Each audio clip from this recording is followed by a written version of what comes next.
Assalamualaikum warahmatullahi wabarakatuh. Perkenalkan, nama saya Salak Ramadhani dari 12D. Di sini saya akan menjelaskan pengaruh media sosial terhadap perubahan sosial masyarakat di Indonesia. Apa sih itu perubahan sosial? Menurut salah satu ahli sosiologi yaitu Robert Morrison McIver atau sering disebut McIver, perubahan sosial adalah perubahan yang terjadi dalam budaya dan struktur sosial masyarakat yang bersifat berkesinambungan dan terus-menerus. McIver menekankan bahwa perubahan sosial selalu terkait dengan perubahan dalam hubungan sosial, nilai-nilai, dan norma-norma yang ada dalam suatu masyarakat. Kesimpulannya, perubahan ini tidak hanya terjadi pada tingkat permukaan, tetapi juga mencakup perubahan dalam hubungan sosial, nilai-nilai, dan norma-norma yang membentuk dasar kehidupan sosial. Dengan demikian, perubahan sosial mencerminkan dinamika terus-menerus dalam masyarakat, mengarah pada adaptasi dan transformasi berkelanjutan dari elemen-elemen sosial dan budaya. Nah, apa sih pengaruhnya terhadap masyarakat? Yang pertama, meningkatkan keterhubungan dan akses informasi. Media sosial telah meningkatkan keterhubungan antar individu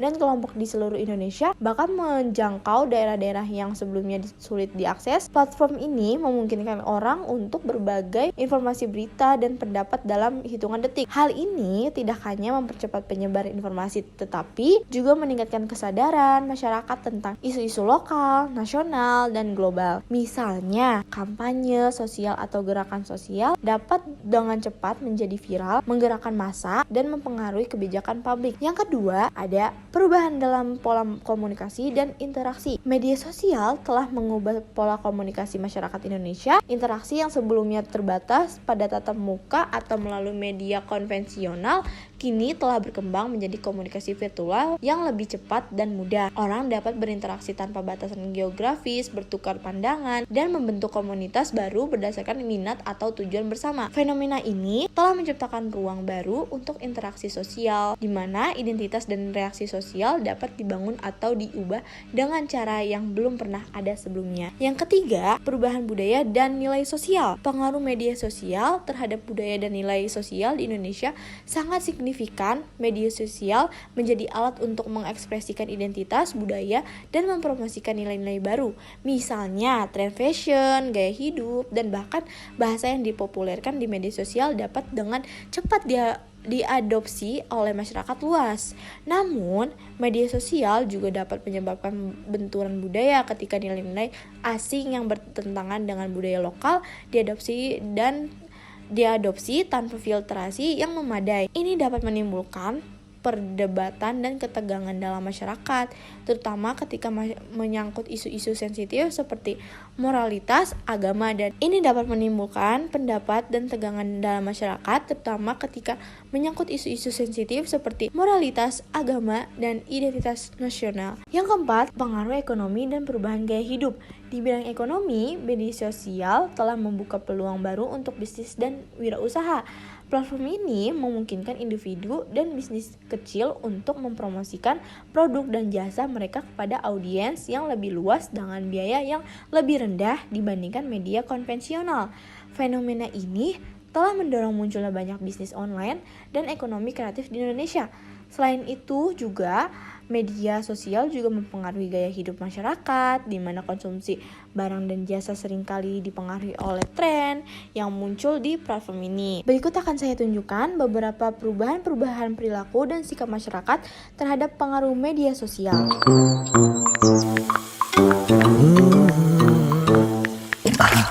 So, parents, disiplinkan waktu main gadget anak. Duit lu adalah duitku, duit kamu adalah duit kita. Iya. Lagi nih. Adit, kamu tuh ya dipanggilin dari tadi nggak nyaut, main HP terus, pagi, siang, malam, makan aja tuh HP-nya coba, kenyang nggak? Kenapa sih, Bu? Kamu ibu panggilin dari tadi, tolong ibu bawain sayur ke meja makan. Iya, bentar lagi, Bu. Nah kan, dimintain tolong selalu bilang, bentar bu. Ranking kamu tuh semester kemarin turun 1 peringkat. Kebanyakan mainin HP sih, gak pernah belajar lagi. Belajar kok, ranking Adit juga nggak turun. Kebetulan aja yang di bawah lagi naik ranking. Ini anak dibilangin malah nyaut. Sana angkatin sayurnya ke meja, atau enggak ibu banting nih HP-nya. Sudah, nggak baik bertengkar di depan makanan. Nanti rezekinya dijauhkan Tuhan. Ini loh sayurnya sudah ayah bawa. Kita makan yuk. Adit tuh ya, bandel dibilangin. Dit, bermain HP itu boleh nak, tapi harus ingat waktu juga. Ayah dan ibu juga kangen loh sama Adit. Pengen main dan ketawa bareng gitu. Cobalah mulai besok Adit atur waktunya. Janji ya sama ayah. Iya ya. Nah, gitu dong. Sekarang ayo makan.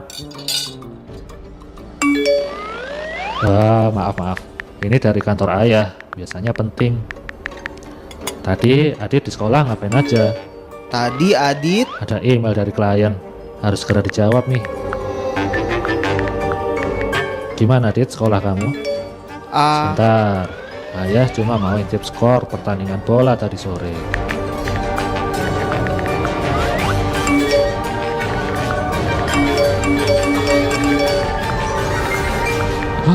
Akhirnya selesai juga. Jadi Adit, gimana sekolah kamu? Ya, itu kan cucu ayah. Adit di sini. Dari video tersebut, dampak negatif dari media sosial adalah menjauhkan orang-orang yang sudah dekat, dan sebaliknya interaksi secara tatap muka cenderung menurun, membuat orang-orang menjadi kecanduan terhadap internet, menimbulkan konflik, masalah privasi, rentan terhadap pengaruh buruk orang lain. Kesimpulan dari video tersebut, pada video tersebut terhadap perubahan perilaku akibat penggunaan media sosial seperti lupa waktu, komunikasi dengan keluarga terganggu, kegiatan belajar menjadi terlambat, nilai dan peringkat menurun, cuek terhadap lingkungan sekitar. Nah, selanjutnya ada loh perubahan perilaku yang terjadi pada anak-anak. Sebelum munculnya media, sering sekali anak-anak bermain dan berkumpul bersama. Mereka sering bermain permainan tradisional seperti kelereng, congklak, bekel, layang-layang, dan lompat tali. Seiring berjalannya waktu, muncul media sosial yang membawa perubahan pada perilaku anak-anak, yaitu anak-anak saat ini sering bermain TikTok. Bahkan ketika berkumpul dengan teman-temannya pun, mereka sibuk masing-masing menonton TikTok dan YouTube. Nah, kesimpulan dari video tersebut, perubahan perilaku pada anak-anak sebelum mengenal dan sesudah mengenal media sosial antara lain, yaitu yang pertama, kurangnya sosialisasi dengan teman sebaya. Yang kedua, tidak ada lagi anak-anak yang bermain permainan tradisional. Analisis teoritik, teori siklus menyatakan bahwa perubahan sosial bagaikan roda yang sedang berputar. Karena menurut teori ini, perubahan zaman merupakan sesuatu yang tidak dapat dihindari oleh manusia dan tidak dapat dikendalikan oleh siapapun. Bagaimanapun seseorang berusaha untuk mencegah terjadinya perubahan sosial, tetap saja mereka tidak mampu. Hal ini karena perubahan sosial yang sudah seperti sifat alami yang dimiliki setiap lingkungan masyarakat. Kesimpulannya, seperti pada contoh perubahan perilaku yang sudah dibahas tadi, karena adanya perubahan zaman dan juga adanya perkembangan media sosial mengakibatkan adanya perubahan perilaku kepada masyarakat. Hal tersebut tidak dapat dihindari oleh manusia karena media sosial merupakan salah satu sarana yang digunakan pada zaman ini. Media sosial telah menjadi bagian integral dari kehidupan sehari-hari dan mempengaruhi berbagai aspek, mulai dari cara berkomunikasi, berinteraksi, hingga berbelanja. Perubahan ini tidak dapat dihindari oleh manusia karena media sosial telah menjadi sarana utama untuk berbagai kegiatan dan kebutuhan di era digital ini. Sebagai hasilnya, perilaku sosial masyarakat berubah mengikuti dinamika yang diciptakan oleh teknologi dan media sosial yang terus berkembang.